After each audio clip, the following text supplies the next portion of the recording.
Hello everyone, welcome back to the channel. As you can see, we have the Denali in the shop today because it's finally time to put some sound in this thing, and we're going to start with this.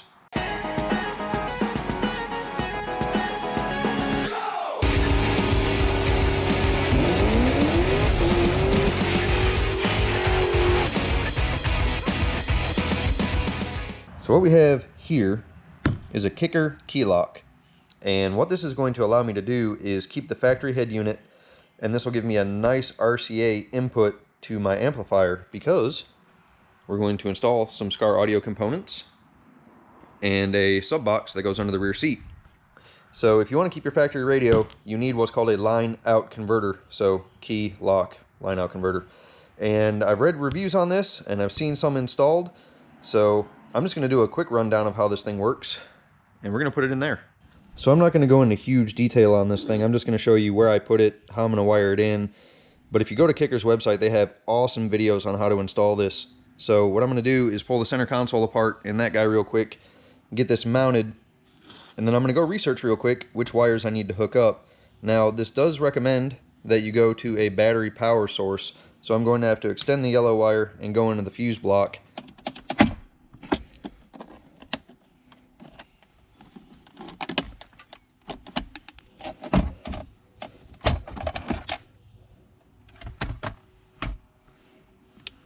We're going to vacuum this out first.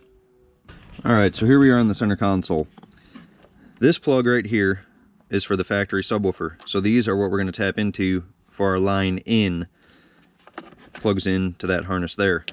And we also need a power and ground. So we are going to grab that out of this harness. The big red and the big black wire. Can't miss them. So I'm going to go ahead and strip all these and start wiring it in. I'm not going to show you guys that part because it's going to be long and boring. So I'll be back with you in a minute. Alright, the keyloc is installed and all set up. So like I said, I grabbed my power and ground from this big connector, and grab my speaker inputs from the sub wire harness here, and then I'll disconnect all these harnesses and kind of push everything down in here, and that should be it. So when I turn the key on, this should auto detect a voltage from the radio and turn on just like that. So it shows power, I'm running low frequency, and a corrected audio signal.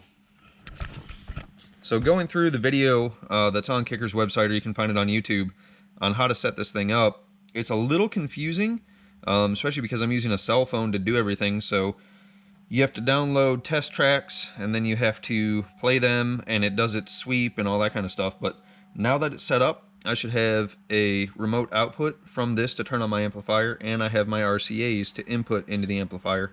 So the next thing I have to do is figure out where I'm going to put all this stuff, but that's going to be in another video.